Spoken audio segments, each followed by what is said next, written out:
Babala sa mga pauwi sa Pilipinas, mas mabuti pang iparap ninyo ang inyong mga bagahe sapagkat ay hindi pa rin po pala nahihinto ang nakawan sa Ninoy Aquino International Airport Terminal 1 and Terminal 3. Patuloy pa rin pala ang pagnanakaw nila sa mga bagahe ng mga OFWs o mga balikbayan. Pero bago tayo magpatuloy, huwag kalimutan i-like, share, subscribe at pahit na rin ang kampana for more upcoming videos. Salamat! Hindi naman po namimintang pero utang na loob kayo dyan. Mawala kayong hiya. Hindi pa rin pala natigil ang nakawan sa NAIA. Kahit kaliwat kanan na itong pinag-uusapan, ay tila hindi pa rin natatakot itong mga magnanakaw.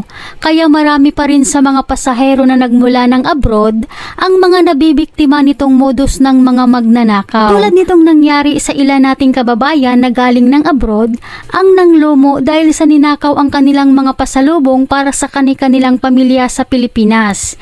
Isa na dito si kabayan ang nanggigil sa sama ng loob sa NAIA dahil sa ninakaw ang gamit na pangregalo sana nito sa kanyang pamangkin. Sa post ni kabayan, na-delay di umano ang kanilang bagahe. Hindi daw ito isang beses nangyari kundi marami na. Ngunit ngayon lang daw sila nakaranas na ninakawan ang kanilang bagahe. Kaya nanggigil ito sa NAIA at nasabi nitong nakakahiya kayo. Nung dumating, open na ito at rin naman agad na realize kung ano yung nawala. Pero napansin ko na lang ito na wala ng laman. Dito ko nilagay yung Kate Spade na purse na ilaregalo ko sana sa pamangkin kong magbibibo. At wala yung wallet, wala yung pouch din. And kumbaga parang nahalungkat na. Dagdag pa ni kabayan, dalawa umano ang bagahe na dala nila pauwi sa Pilipinas. Ngunit nagtaka umano siya dahil nang makuha niya ang kanyang bagahe sa NAIA ay naka-zip tie na umano ang isa at ang isa naman niyang bagahe ay hindi na umano nakalak. Kaya duda ito na sa Pilipinas na binuksan ang kanyang bagahe at ninakawan. Sabi ng personnel na nakausap ko regarding dito, sabi niya talagang sinizip tie daw nila pag dumating dito na unlock na.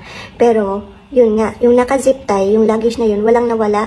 Pero yung isang luggage na walang zip tie, so ibig sabihin dito, nabuksan, yun yung nawalan ng gamit.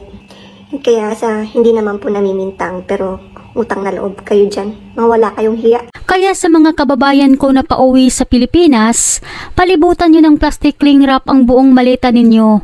Kung maaari ay kapalan nyo ang pagpalibot ng plastik sa inyong mga bagahe tulad sa kung gaano kakapal ang mga mukha ng mga magnanakaw na nasa NAIA. Nang sa ganun ay mahirapan naman silang magnakaw sa inyong mga bagahe dahil hindi po talaga nahihinto ang mga kabulastugan sa NAIA.